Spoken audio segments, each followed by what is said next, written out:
ఓం శ్రీ హరయే నమః. అత శ్రీమన్నారాయణీయే దశమదశకం సృష్టిభేదాః వర్ణనం.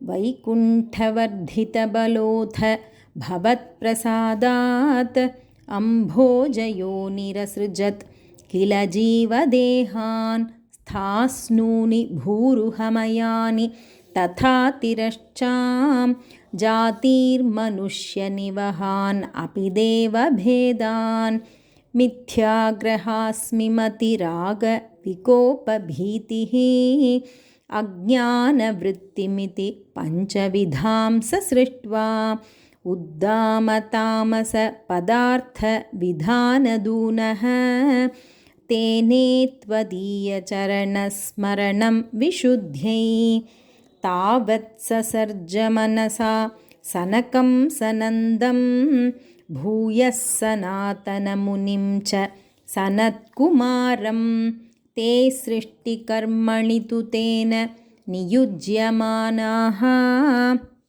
త్వత్పాదభక్తిరసికా జగృహుర్నవాణీం తావత్ ప్రకోపముదితం ప్రతిరుంధతోస్య భ్రూమధ్యతో జనిమృడో భవదేకదేశః నామాని మే కురు పదాని చ హావిరించేతి ఆదౌ రురోద కిల తేన స రుద్రనామా ఏకాదశాహ్వయతయా చ విభిన్నరూపం రుద్రం విధాయ దయితా వనితాశ్చ దత్వా తావంత్యదత్త చ పదాని భవత్ప్రణున్నః ప్రాహ ప్రజావిరచనాయ చ సాదరం తం రుద్రాభిసృష్టభయదాకృతి రుద్రసంఘ సంపూర్యమాణ భువనత్రయభీతచేతాః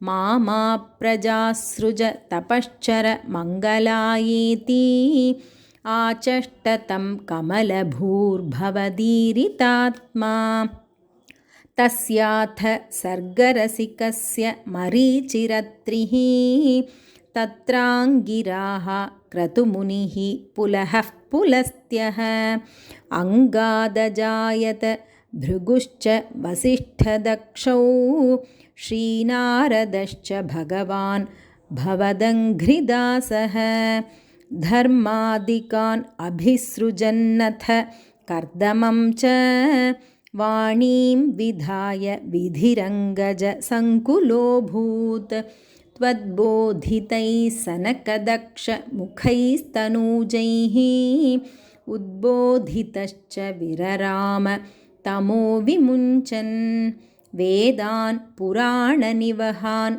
అపి సర్వవిద్యాః కుర్వన్నిజానన గణాచ్చతురాననోऽసౌ పుత్రేషు తేషు వినిధాయ స సర్గవృద్ధిం అప్రాప్నువంస్తవ పదాంబుజం ఆశ్రితోऽభూత్ జానన్నుపాయమథ దేహమజో విభజ్య స్త్రీపుంసభావమభజన్ మనుతద్వధూభ్యాం తాభ్యాం చ మానుషకులాని వివర్ధయంస్త్వం గోవింద మారుతపురేశ నిరుంధిరోగాన్.